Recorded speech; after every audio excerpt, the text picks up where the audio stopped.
Hello friends, എല്ലാവർക്കും നമ്മുടെ ഇന്നത്തെ പുതിയ വീഡിയോയിലേക്ക് സ്വാഗതം. ഇന്നത്തെ നമ്മുടെ വീഡിയോ എന്ന് പറയുന്നത് ആയില്യം നാളിനെ കുറിച്ചുള്ള ഒരു വീഡിയോ ആണ് ഞാൻ ചെയ്യുന്നത്. ആയില്യം നാളെന്ന് പറയുമ്പോൾ എല്ലാവർക്കും ഒരു പേടിയുള്ള നാളാണ്.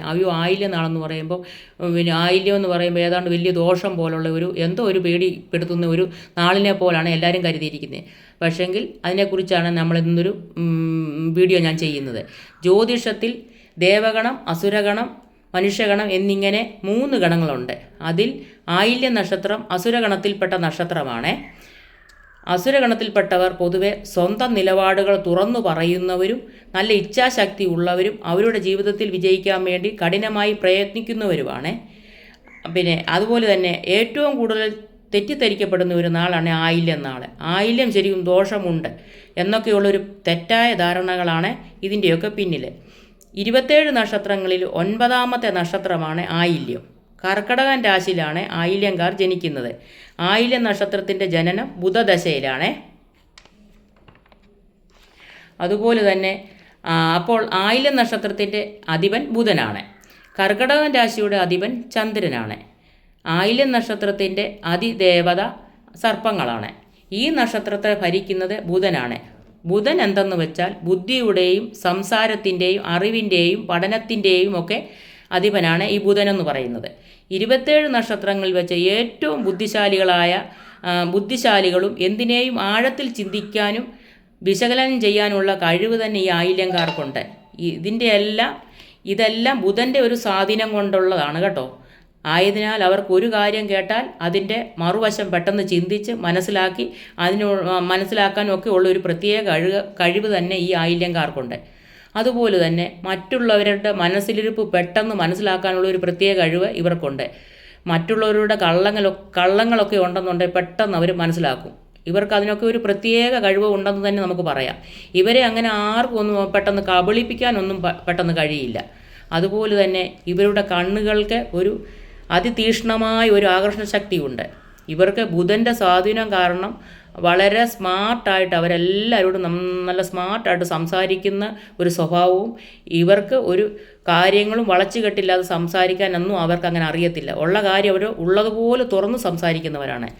അതുകൊണ്ട് ഇവർക്ക് ഒരുപാട് ശത്രുക്കളെ സമ്പാദിക്കാനുള്ള ഒരു കാര്യം അവരിലേക്ക് വന്ന് എത്തപ്പെടും. ഉള്ള സത്യങ്ങൾ തുറന്നു പറയുന്നവരായതുകൊണ്ട് അവർ അതൊന്നും അങ്ങനെ കാര്യമാക്കാതെ അവർ ആറ് മുഖത്ത് നോക്കി ഉള്ള കാര്യം തുറന്നു പറയുന്ന ഒരു സ്വഭാവവും ഒക്കെയാണ്. അതുകൊണ്ട് എല്ലാവർക്കും അങ്ങനെ ഇഷ്ടപ്പെടണമെന്നൊന്നുമില്ല. അതുകൊണ്ടൊക്കെ ഇവരോടുള്ള ഒരു ദേഷ്യം ഒക്കെ എല്ലാവർക്കും തോന്നുന്നത്. ഇവർക്ക് സ്വന്തമായ തീരുമാനങ്ങൾ അവരെപ്പോഴും അവരുടെ കാര്യങ്ങളെല്ലാം ഒരു സ്വന്തമായ തീരുമാനത്തിൽ എടുക്കത്തുള്ളൂ. മറ്റുള്ളവരവരെ ഭരിക്കുന്നതൊന്നും അവർക്കത്ര താല്പര്യമൊന്നും ഉള്ള ആൾക്കാരല്ല. അവരെ ആരും അങ്ങനെ ഉപദേശിക്കാനും ഭരിക്കാനും ഒന്നും അവർക്ക് അത്ര താല്പര്യമൊന്നും അവർക്കില്ല. അതുപോലെ തന്നെ ബുധൻ്റെ അതിതീക്ഷ്ണമായ ബുദ്ധിയും കഴിവും ഒക്കെ ഈ നാളുകാർക്കുണ്ട്. അസുരഗണത്തിൻ്റെ ആധിപത്യ സ്വഭാവവും സ്വന്തം കാലിൽ നിൽക്കാനുള്ള കഴിവും ഇവർക്കൊരു പ്രത്യേക കഴിവുകളാണ് ഇതൊക്കെ. ആയില്യം മറ്റുള്ള നാളുകാരെ അപേക്ഷിച്ച് ഒരുപാട് വ്യത്യസ്ത സ്വഭാവമാണ് ഇവർക്കുള്ളത്. ഈ ആയില്യം നക്ഷത്രം എന്ന് പറയുന്നത് സർപ്പങ്ങളുടെ ദേവതയാണ് ഈ ആയില്യം നക്ഷത്രം. ആയില്യം നാളുകാർക്ക് നാഗദേവതകളുടെ ഒരു പ്രത്യേക ആത്മബന്ധം ഉണ്ടായിരിക്കും.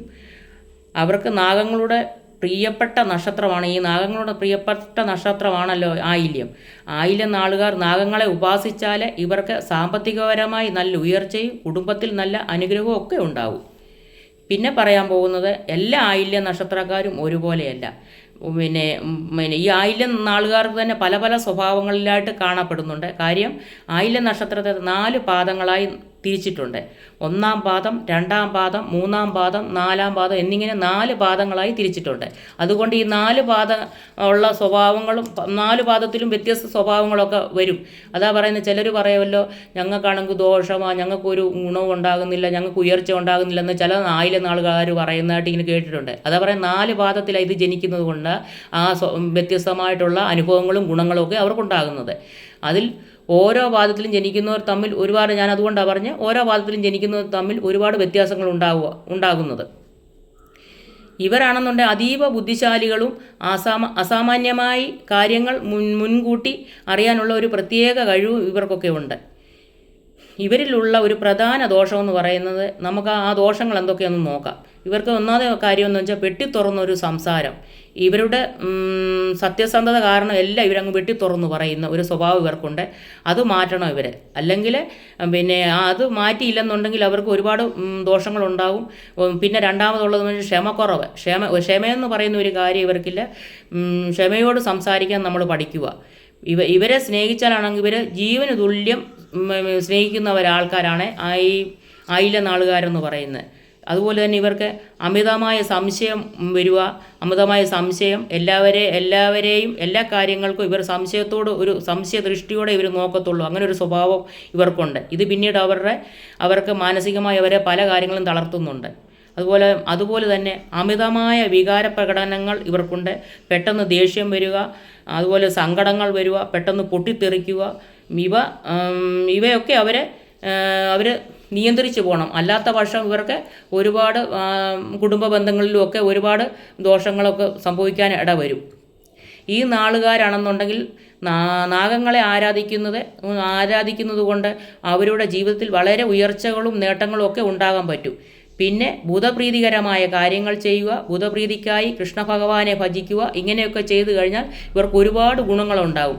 അല്ലാതെ ആയില്യ നക്ഷത്രം എന്ന് പറയുന്ന അത്ര ദോഷപ്പെട്ട നക്ഷത്രമല്ല, നല്ല ഉയർച്ചയിലെത്തുന്ന ഒരു നക്ഷത്രമാണ്. പിന്നെ അല്ലാതെ എല്ലാ ആൾക്കാരും പറയുന്ന പോലെ ആയില്യം കൊള്ളത്തില്ല എന്നൊന്നുമില്ല. ആയില്യത്തിന് പിന്നെ എല്ലാ നാളുകാരെക്കാളും ബുദ്ധിശക്തിയും നല്ല അനുഭവ ഗുണങ്ങളും ഉള്ള ഒരു നാളാണ് ഈ ആയില്യം എന്ന് പറയുന്നത്. ആയില്യം ദോഷമുള്ള നക്ഷത്രമേ അല്ല. അതുകൊണ്ട് അസാമാന്യമായ ബുദ്ധിശക്തിയും ആഴത്തിലുള്ള അറിവും ആരെയും ആകർഷിക്കുന്ന വ്യക്തിത്വവും എന്തിനേയും നേരിടാനുള്ള ധൈര്യവും കഴിവുമുള്ള ഒരു അപൂർവ നക്ഷത്രമാണ് ഈ ആയില്യ നക്ഷത്രം എന്ന് പറയുന്നത്. അതുപോലെ തന്നെ ഈ ആയില്യ നക്ഷത്രത്തിൻ്റെ പിന്നെ നമുക്ക് ആയില്യ നക്ഷത്രത്തിൻ്റെ ജനനം ബുധദശയിലാണ് ജനനം. അത് 17 വർഷമാണ് അവർക്ക് ബുധദശ എന്ന് പറയുന്നത്. ആ ബുധദശൻ്റെ ജനന സമയത്തിൻ്റെ നമുക്ക് പകുതിയേ കിട്ടത്തുള്ളൂ. 8.5 വയസ്സ് വരെ അവർക്ക് ബുധദശയാണ്.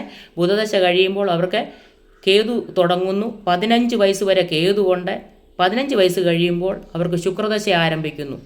15 വയസ്സ് കഴിയുമ്പോൾ ശുക്രദശ ആരംഭിച്ച് 35 വയസ്സ് വരെ അവർക്ക് ശുക്രദശയാണ്. അത് കഴിയുമ്പോൾ അവർക്ക് ആദിത്യൻ വരുന്നു. 35 വയസ്സ് കഴിഞ്ഞ് 6 വർഷം ആദിത്യൻ, 41 വയസ്സ് വരെ ആദിത്യനാണ്. ആദിത്യൻ കഴിയുമ്പോൾ അവർക്ക് ചന്ദ്രദശ ആരംഭിക്കുന്നു. ചന്ദ്രദശ 41 വയസ്സ് മുതൽ 51 വയസ്സ് വരെ ചന്ദ്രദശ. 51 വയസ്സ് കഴിയുമ്പോൾ അവർക്ക് കുജദശ ആരംഭിക്കുന്നു. 58 വയസ്സ് വരെ പിന്നെ കുജം കഴിഞ്ഞവർക്ക് 58ാമത്തെ വയസ്സ് കഴിഞ്ഞാൽ കുജം കഴിയും. അത് കഴിയുമ്പോൾ രാഹു തുടങ്ങുന്നു 76 വയസ്സ് വരെ. പിന്നെ ഈ നാളെന്ന് പറഞ്ഞാൽ ഞാൻ പറഞ്ഞല്ലോ പ്രത്യേക ഗുണമുള്ള ഒരു നാളാണ്. എല്ലാ നാളിനെയും പോലെയുള്ള ഒരു നാളല്ല. അതിന് ഒരു ദോഷവും ഒന്നുമുള്ള ഒരു നാളല്ല. എല്ലാവർക്കും പിന്നെ ഇത് നല്ല ഒരു സൗഭാഗ്യം കൊണ്ടിരുന്ന ഒരു നാളാണ്. അല്ലാതെ ഈ ആയില്യ നാളുകാർ എങ്ങും ഞാൻ കണ്ടിട്ടില്ല. അവർ നല്ല രീതിക്ക് ജീവിച്ചു പോകുന്ന ഒരു നാളാണ് ആയില്യം എന്ന് പറയുന്നത്. അല്ലാതെ എല്ലാവരും പേടിക്കുന്ന പോലെ ഉണ്ട് ഒരു ദോഷങ്ങളും അവർക്കുള്ള ആൾക്കാരല്ല ഈ ആയില്യം എന്ന് പറയുന്നത്. എല്ലാവർക്കും ഈ വീഡിയോ ഒക്കെ ഇഷ്ടപ്പെടുന്നെന്ന് ഞാൻ വിചാരിക്കുന്നു. ഞാനിന്നാണെന്നുണ്ടെങ്കിൽ എനിക്ക് സൗണ്ടിന് വലിയ വ്യത്യാസം ഉണ്ടെന്ന് തോന്നുന്നു. എനിക്ക് പനി ആയതുകൊണ്ട് പിന്നെ ഈ സൗണ്ട് ഇങ്ങനെ ഇരിക്കുന്നത്. ഞാൻ ഇന്നലെ ഒരു വീഡിയോ ഇത് പിടിച്ചതാണ്, പക്ഷേ വോയിസ് എനിക്ക് കിട്ടാതെ പോയി. അതുകൊണ്ടാണെന്നുണ്ടെങ്കിൽ വീണ്ടും ഞാൻ ഇന്ന് ഈ വീഡിയോ എടുക്കുന്നത്. എല്ലാവരും ഈ വീഡിയോ കാണണം, സപ്പോർട്ട് ചെയ്യണം. എല്ലാവർക്കും നന്ദി, നമസ്കാരം. നാളെ ഒരു പുതിയ വീഡിയോ ആയിട്ട് നാളെ വരാം. Thank you.